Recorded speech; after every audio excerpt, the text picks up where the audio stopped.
1. طيب السلام عليكم ورحمة الله وبركاته. يسعد لي صباحكم جميعا وأهلا وسهلا فيكم في Research Training Course. This is the last module. We'll discuss research methodology. The second presentation or second webinar in this module with Ms. Hadil Anan. She is the IRB coordinator at King Fahad Specialist Hospital. Without further ado, I will pass on the mic to her to introduce herself and start her presentation. Ms. Hadil, welcome. Thank you, Dr. Salim. Assalamu alaikum. Sabah al-khair, everyone. Sorry for these technical problems. Thank you, Dr. Salim, for your introduction. I wanted also to thank the organizing committee for putting together this module. And today's webinar is going to be about observational studies. And for those who have an idea about it, I hope it serves as a refresher for them. And those who do not, I hope that you benefit the most from it, inshallah. So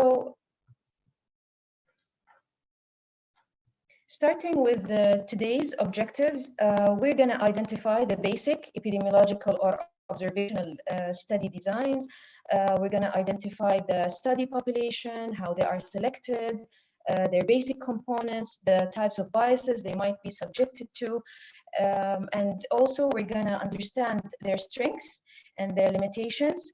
And at the end, we're going to do a quick recap of what study design would best suit your research question. Starting in general with the study designs. Study designs are divided into two types, either descriptive or analytical studies. For the descriptive studies, descriptive epidemiological studies usually identify and describe patterns among the population. And from these observations, you generate a hypothesis about the causes and the risk factors associated with the health outcome. For example, we have case reports, case series, or rate-based reports or studies. However, in order to test these generated hypotheses, usually researchers, they turn into analytical studies. Analytical studies, they have a unique or a key feature, which is having a comparison group. Why? Since it is concerned with the search for causes and effects, or the how and the why. And usually the epidemiologists or researchers in general, they use these analytical studies to quantify the association between the exposure and the outcome, and to test the hypotheses about causal relationships or causal associations, or to infer causality. Now, analytical studies are divided into two types, into experimental and into non-experimental or observational studies, which will be our focus for today. For experimental studies, investigator determines through a controlled process, and sometimes not controlled, the exposure for individuals, either through clinical trials, like randomized clinical trials, or on a community level, and it is sometimes called a community trial, or also called a quasi study design. And then they track the population and or the individuals, depending on the type, over time, to detect the effects of this exposure. So basically, the investigator will determine himself, he determines the exposure. Now, for the observational studies, the investigator will simply just observe the exposure and the disease status of each study participant. So the subjects are exposed under more natural conditions as compared to experimental studies. If we look at the validity of the analytical studies in general, as we go up the hierarchy, we see that the validity increase as we go up the hierarchy, with the ecological studies being the least valid, and going up, the randomized clinical trials are the gold standard for causal inference. As you go up with the validity, The causality also increases, the ability to infer causality. So the gold standard is the randomized clinical trials, to a lesser extent the non-randomized, and then the cohort, the prospective, they're more valid than the retrospective. Case control studies, then the cross-sectional and the ecological studies are at the base or at the bottom. Now, for the ecological studies, they are usually done on an aggregate level, and we're not gonna discuss it today. Our basic focus today is going to be about these three most common types of analytical studies, which are the cross-sectional, case control, and the cohort studies. So let's start with the cohort study. What's a cohort study? A cohort study, usually you recruit a group of people without a disease, and they are not randomly allocated. The investigator, he divides them himself into exposed to the risk or not exposed to the risk, and he follows them over time and to determine what proportion from each group has developed the disease. Now, for the cohort studies, usually you select your cohort either on the basis of exposure, on a certain geographical area, or on an occupational status. For example, people who are working in an oil refinery. Then you follow them up for detection of all incidents of events of interest that you're concerned with. There are several types of cohort studies, and we have the most famous one is the Framingham heart study, and it is actually still an ongoing cohort study. It's a cardiovascular cohort study of residents of the city of Framingham in Massachusetts, USA.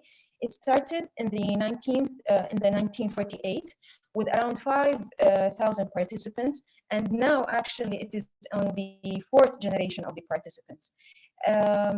Much of the now common knowledge concerning heart disease, such as the effects of diet, exercise, the protective effect of aspirin, actually is based on this study. We owe a lot to this study. Now, for selecting the study population for the cohort study, we have two types.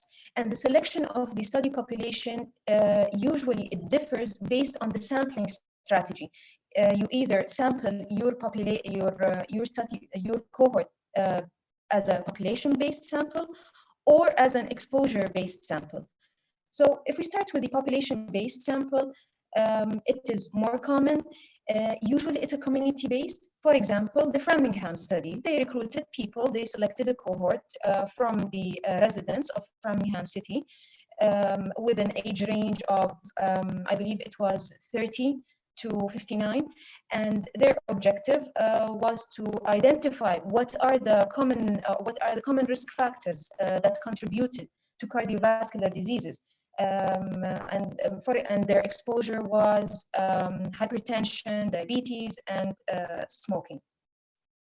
Now, for exposure-based sample, it is less common, and we do have an example for that, the PBB Michigan cohort, and that took place in the 1973. PBB is a fire retardant mixture that is made of polybrominated biphenyls. It was accidentally distributed or spilled to cattle farms in Michigan, and it was mixed with the livestock feed. And after 1 year, after identifying the source of the contamination, the Michigan Department of Public Health initiated this cohort. So they basically contacted the residents of the farms that they have been quarantined due to high levels of PBB in their animal farms. They also contacted the residents with lower PBB levels, and also they contacted those who reported consuming food from these livestock. And by that, they have formed their cohort. Then they started doing home visits They collected the basic demographical data for their cohort, and then they started following them up annually through sending them mailed surveys. And this lasted till, I believe, 1997.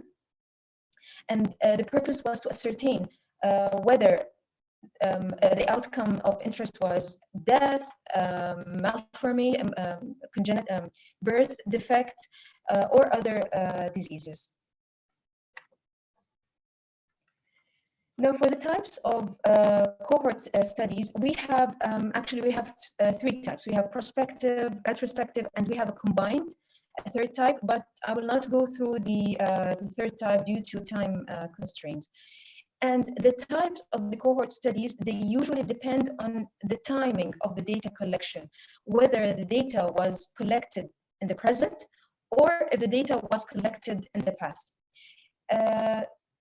If we move on, if we start with the prospective study, the exposure status is measured in the present. For example, we are in 2008.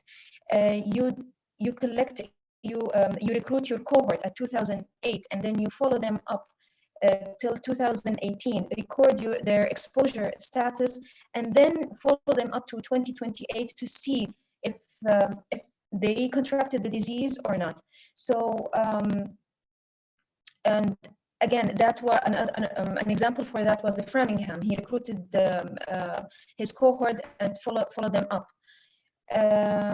Now, if we move to the retrospective, the exposure status is recorded in the past. For example, if we start, say, we are in 2008, we will start recruiting the cohort in the 1988 and follow them up to through 1998 and record the disease or the outcome and interest in 2008. How is that possible? So usually investigators, they use existing data that is collected in the past to identify the population and the exposure status, whether they were exposed or not exposed, and determine in the present the development of the disease. An example for that, just to make it, I guess, simpler, say we have an old rooster for elementary kids in 1988. And these kids have been surveyed in 1998 for their smoking habits. So we now have our cohort in 1988. We have our exposure recorded in 1998, which is the survey. And then we will start ascertaining the proportion of kids who have developed, for example, cancer in 2008, and those who did not. Now, what are the measures of association in cohort studies? Cohort studies are the only study design that allows you to measure relative risk or risk ratio, or to determine incidence in the population. So what is relative risk or risk ratio? It is the incidence of the disease in the exposed compared to the incidence of disease in the unexposed, or the risk of disease in the exposed compared to the risk of the disease in the unexposed. If we want to interpret the risk ratios, if you have a risk ratio that equals 1, it means that there is an equal risk between both groups, the exposed and the non-exposed, and there's basically no association. If you have a risk ratio of more than 1, then the risk in the exposed is greater than those non-exposed, and you have a positive association and possibly causal relationship or association. Having a relative risk less than 1 means that you have a negative association and possibly protective, since the risk in the exposed is less than the risk in the unexposed. Let's move to a more practical exam. This is a hypothetical study of smoking and coronary heart disease study, a cohort of 3,000 cigarette smokers and 5,000 non-smokers. So if we want to calculate the incidence or the risk, it is the risk in the exposed compared to the risk in the unexposed. And I did a fourth column. I calculated the incidence by dividing the disease or the outcome in those in the total of the exposed, which is 0.028, and the risk in non-exposed is those who developed the disease in the non-exposed divided by the total of the non-exposed. So the risk here is 1.61. So this means that the risk of coronary heart disease is 1.6 times greater among smokers compared to non-smokers. Another thing we can compute from cohort studies is the attributable risk. What is attributable risk? It means that it is the measure of excess risk that is attributed to the exposure. How do we calculate that? By getting the incidence in the exposed, this column, minus the incidence in the non-exposed, divided by the incidence in the exposed. Oops, sorry. Okay, and the attributable risk is 37.9%. What does that mean? It means that 37.9% of is the proportion of the total incidence in the smokers in the exposed, which was attributed to their smoking. Now, moving on to potential biases in cohort studies. Cohort studies are subjected to several types of biases, and one investigator should be very careful in addressing and identifying these biases, trying to rectify them, whether in his study design or in his analysis. The major types, I'm not going to go over all of the biases again due to time constraints. I'm going to start with the information bias. Information bias happens when you have, for example, an imperfect measurement of exposure, and that's called exposure identification bias. Or you can have an imperfect measurement of the disease or the outcome, and these two imperfect measurements, whether of exposure or of disease, will result in misclassification. So misclassification of an exposure or an outcome will severely distort the estimate of the effect. It will distort your results. The second type, which is the selection bias, it happens when the outcome, if the health outcome is not determined for everyone in the cohort. How does that happen? Either by loss to follow-up, which is one of the most common biases in cohort due to the length of the study. Cohort study takes a very long time to conduct, so you do have major losses to follow up. So this is one type. You can it could be due to loss to follow up. It could be also withdrawal, also due to the length of the cohort, or it could be due to non-response. Losses to follow up, as I mentioned, is a major problem in cohort studies, and it is considered a big problem when those with disease are lost to follow up, and it differs from those without disease. So the incidence rates will be distorted. It will be difficult to interpret, and ultimately you will have non-valid inferences.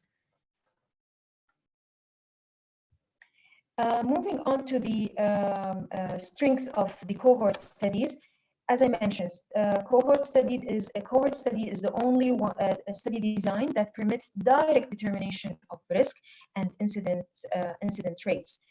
The second strength of cohort study is the temporality, or the time sequencing of exposure and outcome. But what does the temporality mean? Temporality refers to the timing of the information about causes and effects. It means that the cause must precede the disease. Exposure E precedes disease D, And why is it important? Why is temporality important? Because temporality is one of the most important criteria to determine a causal association. There are several elements to determine if a relationship is causal or not, and it is a very big topic. And one of these criteria is temporality, and it is I would say personally, it is one of the most important elements. So it is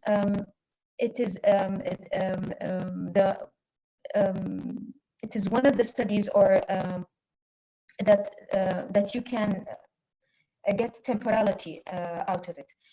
The third strength to cohort studies that it can study multiple outcomes. And the fourth one is that it can study rare exposure. This is one of the unique features of the cohort studies, that you can actually study rare exposures. What are the limitations of cohort studies?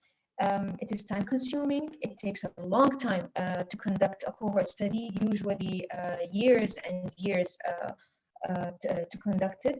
And it is expensive to conduct it. And it is impractical to assess rare diseases. Why is that? Because you will need to recruit a very large population in order and follow them up in order to ascertain or to get, a rare disease. And as we mentioned, it is subjected to loss of follow-up. This is one of the main disadvantages of cohort studies, due again to its length. It is subjected to loss of follow-up from subjects. Now, if we compare quickly prospective versus retrospective cohort studies, prospective studies, as we have mentioned, it is expensive. You need to have great funds, ample funds to conduct it. While retrospective are less expensive to some extent, as you're going back to existing data. You don't need to actually recruit patients physically. And prospective cohort is time consuming, as you will need cases to accrue or to happen. And in retrospective studies, you do not require as much time to complete. You will use historical data. So significant amount of follow-up may be accrued in a relatively short period of time. Prospective cohorts are usually used to discover new theories, while retrospective are based on existing research. Prospective is reliable and you can assess the exposure and outcomes. However, in retrospective, you are limited by only what you have as a data. And this, this will lead to having missing information about key confounders, while in the prospective, you can still assess or identify if you have potential confounders, tackle them, whether in the study design or in the analysis. And in prospective cohorts, you will need a very large sample size, but in retrospective, relatively, you can use a smaller sample size. Okay, when is a cohort study warranted? First, when you have a good evidence suggesting an association with a disease with a certain exposure. So if you have a considerable scientific rationale. And an example for that is the historical prospective study on smoking and lung cancer that was carried out in the 1950s. Two American Cancer Society researchers conducted this study. And actually, it was based after 3 case control studies. So they did not carry out a cohort until they got some sort of an idea from case control studies, and actually also they did retrospective studies before conducting it. Second, it is particularly useful when attrition or losses to follow up can be minimized. And how can you ascertain that? When the time between the exposure and the outcome is relatively short, you can minimize the loss of follow-ups. Third, when the research question involves prognosis and incidence and the occurrence of new cases. Example, let's say, does being a male lymphoma patient affect the average compared to being a female, affect the average life expectancy? And the fourth element to it is when you have enough funds, when you have ample funds, you can do a cohort study. And with that, we have concluded with the cohort study. We will move on to the case control study. Case control study. What is a case control study? Basically, you will start with a population and divide them into those who have the disease, the cases, and the controls, those who do not have the disease, and go back in time and assess whether they were exposed or not exposed. So basically, you identify the disease and then you go back in time and assess the exposure. Now, for selecting your cases and your controls, for selecting the cases, you should have a strict criteria for case definition. For example, if you're doing a study about diabetes, you should say, for example, for my cases, those involved are type 2 diabetes with 3 or more fasting blood sugar of 125 deciliter per milliliter, and those with type 1 are excluded. So you need to have a clear, strict criteria for case definition. And you can select your cases from 2 sources. You can select them from the as a population-based or from hospital-based. Now, for population-based, ideally, it should be population-based. They should be members of a defined population who got the outcome. For example, let's say the Eastern Province Cancer Registry or the Birth Defect Registry. Or it could be a hospital-based. It is your cases are selected from persons who are seeking medical care for an outcome of interest over a given period of time, like hospitals, like clinics. Moving on to the selection of sources of control, this is the hardest part of doing a case control study. Why? Because there are 2 criteria that should be available in your controls. Now, why is it important? Your controls are used to estimate the prevalence of exposure in the population that have gave rise to your cases. So conceptually, your controls should come from the same population at risk of disease from which the cases developed. So the distribution of exposure should be the same among your cases and controls, and we call this generalizability. The second element, for example, if you have selected your cases, say, from a GP register, your controls should come from that same GP register. And the second element is that your controls are often selected to be similar to cases on all key factors, but without the disease. They should be identical to your cases on all elements without having the disease. And practically that's difficult because you cannot have an identical control to your case. So how do we rectify this? We do matching. So matching is usually used to ensure the comparability between the cases and controls to reduce any variability between them. Now, to select the sources of controls, it could be from population-based, as I mentioned, like birth certificate, driver's license rosters, or hospital-based, but you should select them without having the disease in question, or they could be community-based. We have something called a best friend control. Now, going back to matching, Matching is the process, as we said, that we use to reduce the variability between cases and controls. We select the controls so that they are similar to the cases on key characteristics such as age, race, sex, socioeconomic status, and occupation. And we can do matching in two ways, either by group matching or frequency matching. For example, say 20% of your cases are females who are 30 to 40 years. We match our controls. We will get 20% of our controls that are females that are 30 to 40 years old. Or you can do an individual matching, and it's called matched pairs. Each case is matched to a control on one and more attributes, again, like age, sex,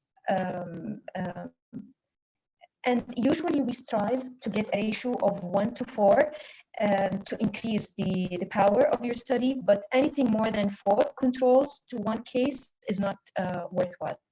Now, there are some conceptual problems into matching. It is time-consuming and it is expensive. Now, moving on to the measures of association in the case control study.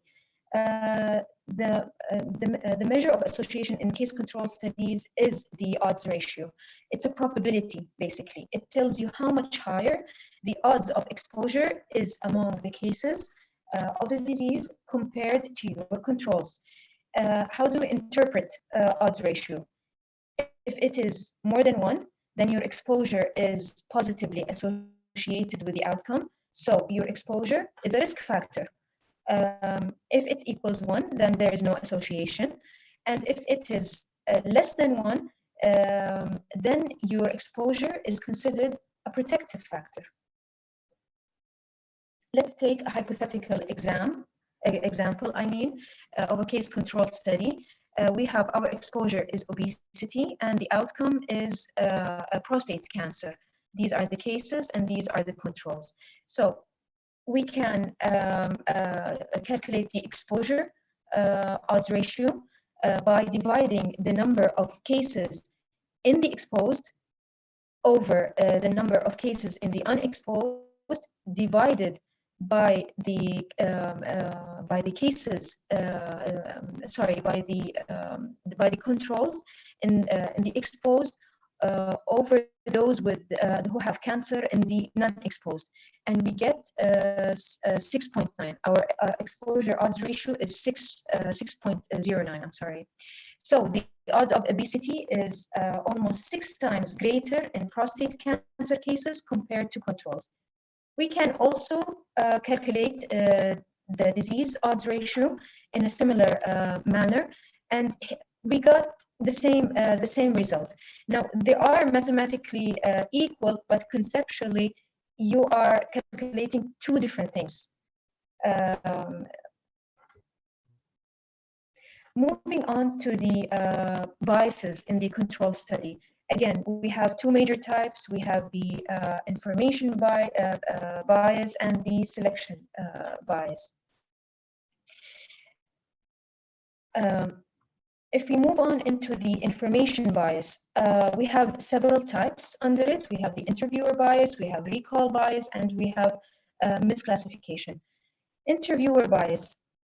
That happens when you interview cases more thoroughly. They are canvassed more thoroughly than the controls. How do we solve that? You blind your interviewers. You blind them to the case control status. And don't forget to blind also your lab personnel as well to the case control status.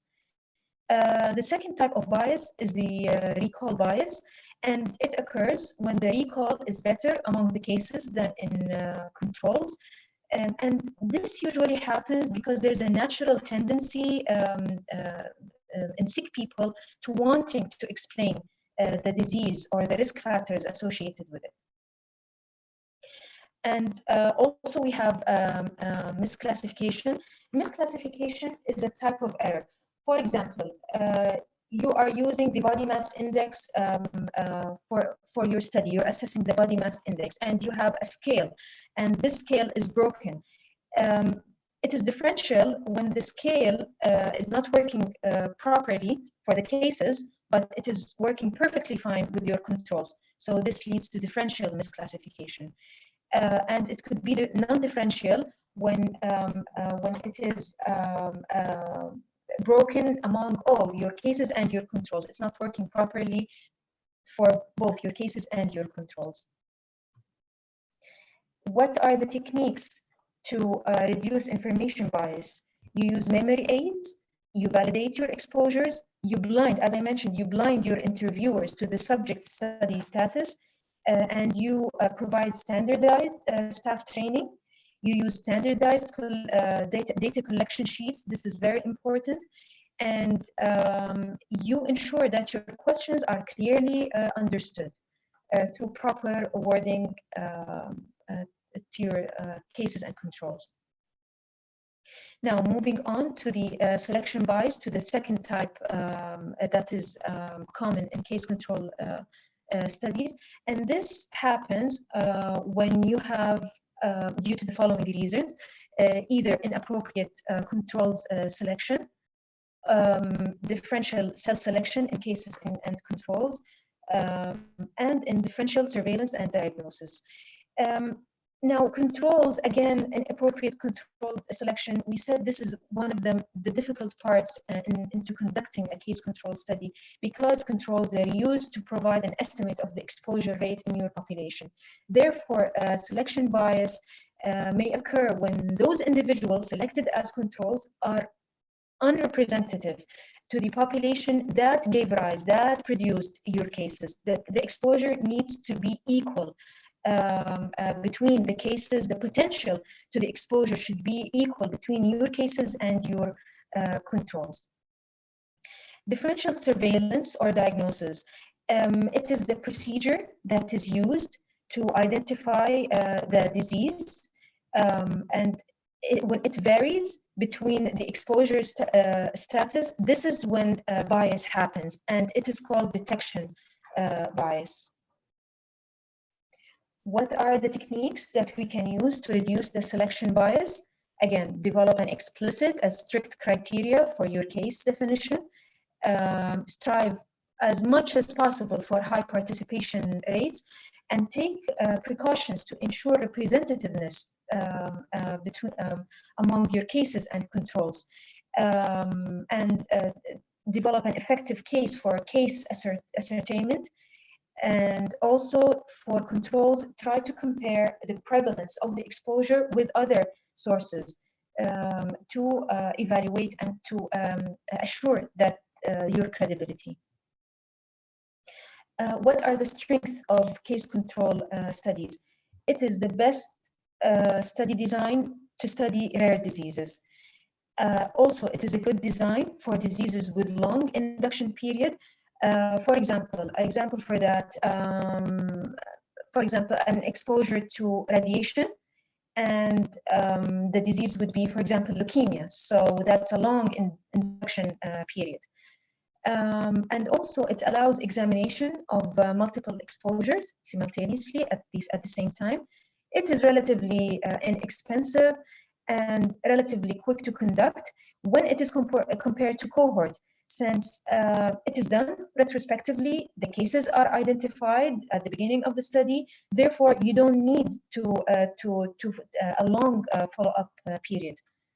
And eventually, you have, and also at the last, you have. It is useful as an initial study to establish an association. For example, as I mentioned, the Framingham study, it was based on 3 case control studies.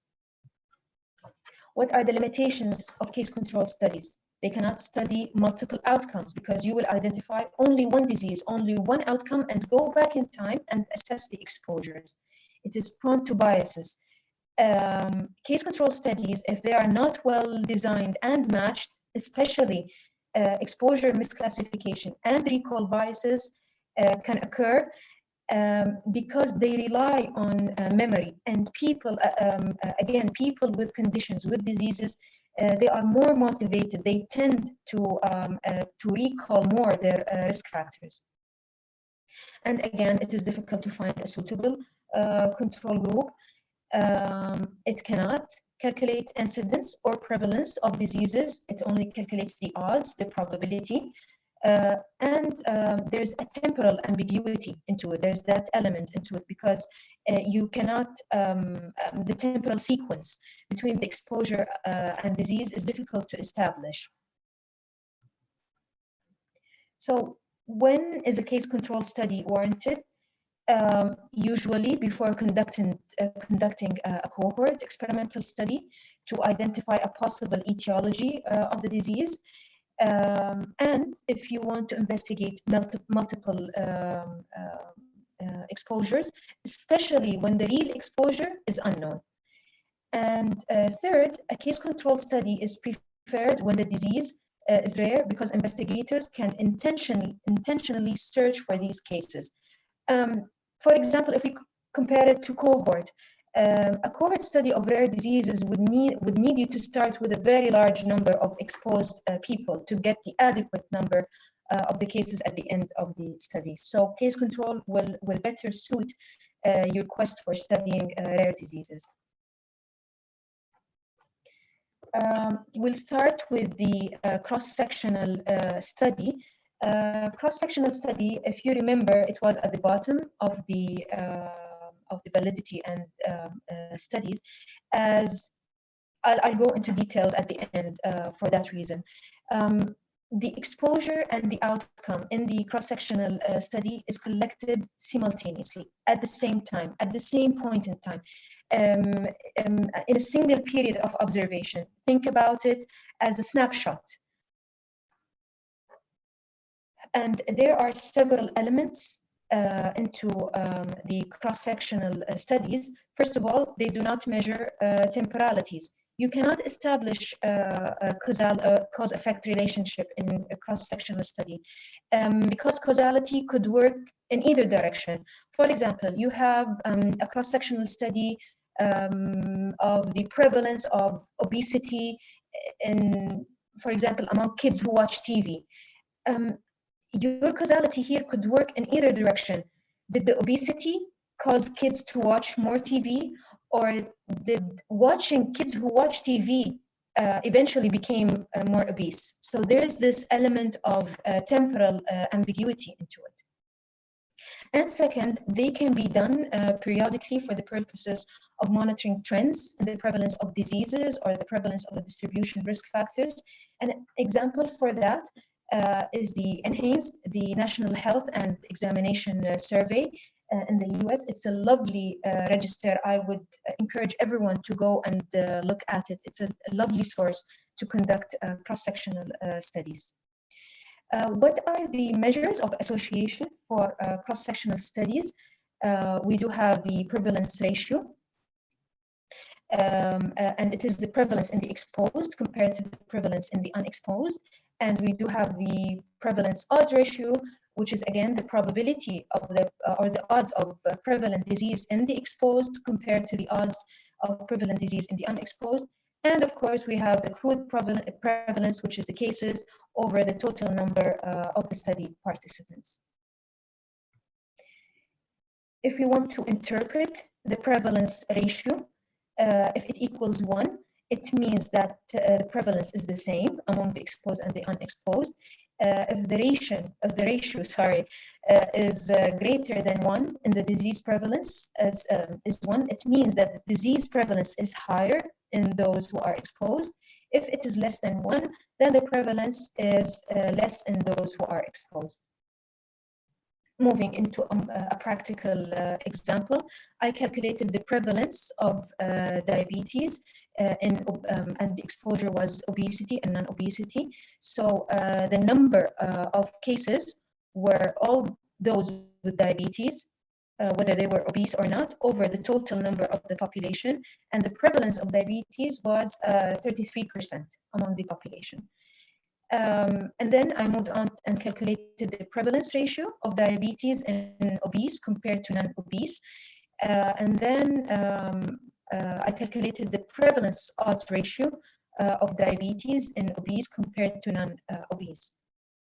Now, when do you use prevalence ratio and when do you use the prevalence odds ratio?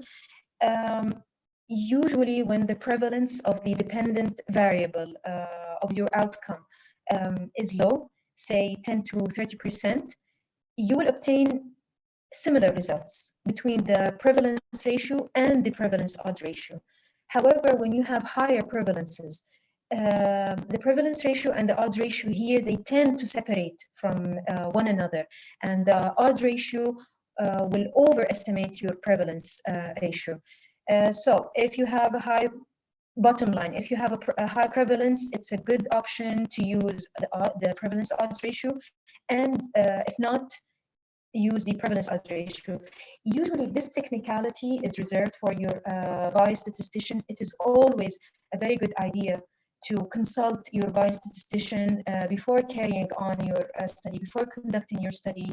He or she will guide you on what type of data to collect, whether to collect, for example, say age. If you want to collect it as a categorical or as a continuous data, and definitely they will help you in the analysis later on. Okay, moving on into the strength of cross-sectional studies. Cross-sectional studies, they are low cost and they are generalizable, as I mentioned, as the NHANES registry, and it can estimate the magnitude and the distribution of the health problem. And this is very important in public health. It is used for planning and allocating health resources. And it is a good option for hypothesis generation, leading to a more detailed etiological studies. If you want to know more about the study, about its prevalence, start from the bottom, start with prevalence studies, move up the ladder to case control, and then to cohort studies. And it can examine multiple exposures and outcomes.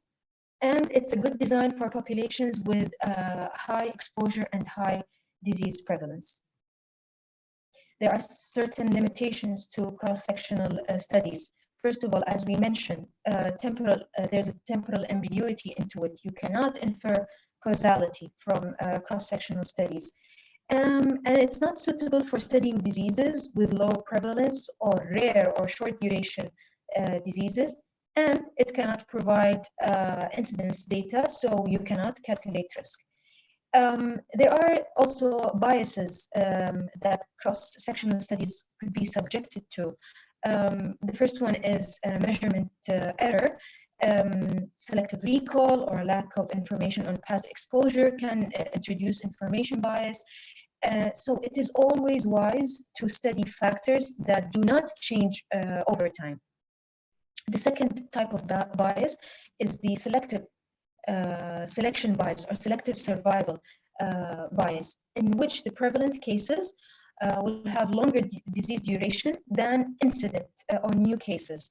So the study population will overrepresent disease cases of longer duration, and it will underrepresent disease cases of shorter duration.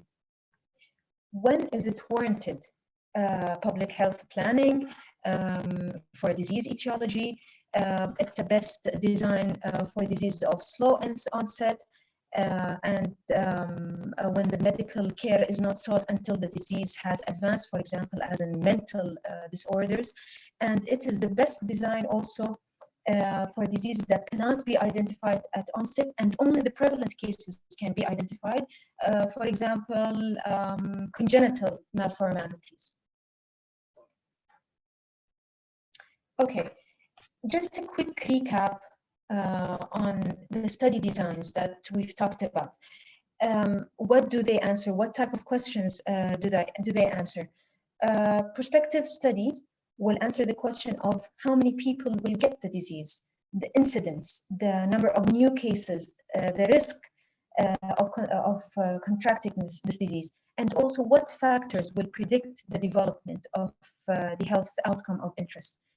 Case control studies, what are the factors associated with having a disease? You will identify the disease and you will go back in time and identify what were the possible exposures or factors that led to the development of that disease. Cross-sectional, how common is that disease among the population? So what type of study should I use? And I just wanted to mention quickly that there are honestly several considerations you need to keep in mind before conducting your study. It doesn't only depend on what type of study. There are certain elements like time. Are you restricted by time? Are you short on time, or do you have all the time to conduct your study? And do you have funds? Do you have enough funds? Are you short on money? Do you have funding? And also the type of data. Are you willing to go and start collecting primary data, surveys, interviewing, or you want it to be quick, you want to collect secondary data, for example, going back to medical records. And the last element is the personnel. Do you have enough people to help you out in this study? You need to take all these elements into consideration before conducting your study. And regarding the design, you will ask yourself, is there an intervention in the study? If yes, you're gonna intervene, then you will move on to experimental studies. If no, it's only an observational study, you will choose from your observational studies. And then you will decide on the directionality of your study. Do you want to start with the exposure and then see if the disease develops or not? Then the best study design would be the cohort. Or do you want to see what were the risk factors that contributed to the development of this disease? Then the directionality will be from disease to exposure. The best design will be case control. If you just want to take an idea about the prevalence of the disease, how common it is among your population, among a certain population, then the best design will be the cross-sectional study. And with that, I conclude my webinar. I hope you all benefited from this short lecture. Thank you. Thank you, Hadil, for this nice presentation. Pleasure. Yeah, so I'll go through the questions that we have for you. Sure. Great webinar. When will we receive the certificate? Inshallah, very soon you will receive your certificate on your email. The second question, which of them more reliable? I'm sorry, which of the studies were more reliable? More reliable? I think that was the question, yeah. Okay, more reliable or stronger. In terms stronger. The strongest is the prospective cohort for sure, and also the retrospective. So the cohort in general is the most reliable, the strongest, the most valid. You will get the valid results in terms of causality and inferring causality, and that is the cohort in general. I would say the prospective is the most valid one, but also the retrospective, if it is done nicely and it is well conducted, it could be as valid as the prospective cohort. Good. Any other questions from the audience? I don't see any other questions. So I want to remind you that this presentation will be recorded and you're going to find it on the YouTube channel for Event Tرووب, and as well as all our previous lectures. So this is the end of our second presentation for this module.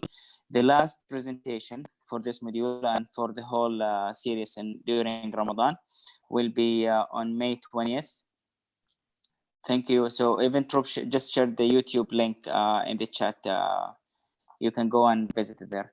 The last presentation will be on Wednesday, May 20th, with Dr. Al-Anoud Al-Shami. This webinar will end our series for month of Ramadan. Thank you all for joining us, and see you.